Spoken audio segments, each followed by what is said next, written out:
Prodvino est une zone résidentielle située au sud de Moscou, fondée en 1960 afin d'y loger l'élite de la physique soviétique et internationale. Les physiciens disposaient de logements confortables à 2 pas de l'Institut de physique des hautes énergies, IFVE. Cet institut est un complexe de recherche disposant de son propre synchrotron, un type d'accélérateur de particules permettant l'étude des mésons, des baryons et autres kaons. De nos jours, l'Institut participe à des coopérations internationales, notamment avec le CERN dans l'étude des particules.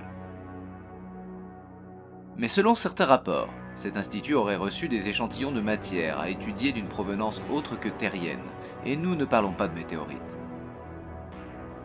En effet, nous allons vous présenter 2 cas d'observation d'ovnis et de crash dont les débris auraient été acheminés à l'IFVE.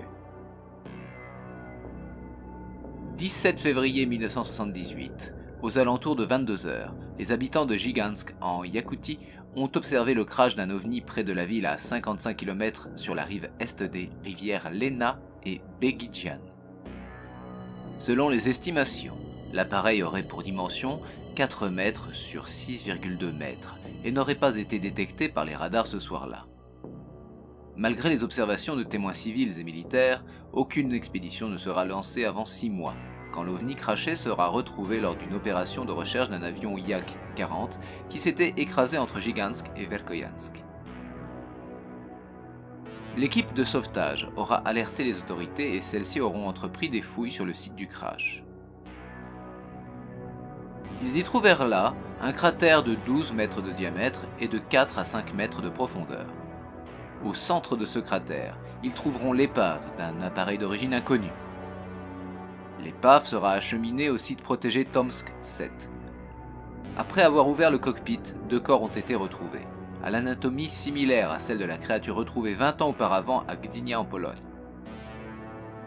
Ces 2 entités, mesurées entre 1,5 et 1,6 mètres, avaient 6 doigts à leurs extrémités, de grandes têtes chauves, de grands yeux noirs et étaient revêtues d'une combinaison moulante.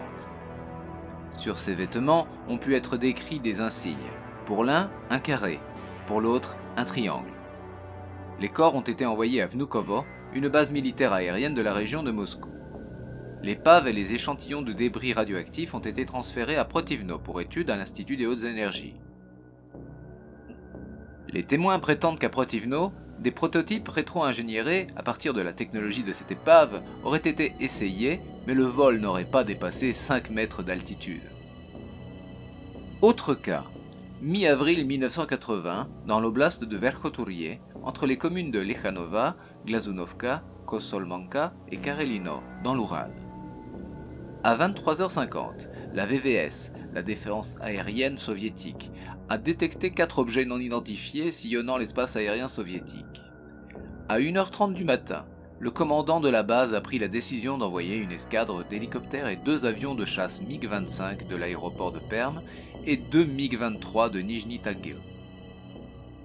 La poursuite a duré 45 minutes et 2 des chasseurs ont dû rentrer à la base à court de carburant. L'OVNI a brusquement changé de trajectoire et est entré dans un vecteur de collision face à face avec l'un des 2 MiG restants. Par réflexe, le pilote a vidé ses racks de missiles sur l'OVNI qui le menaçait. L'impact parvint à neutraliser le disque avant qu'une collision ne se produise et celui-ci s'écrasa dans la taïga.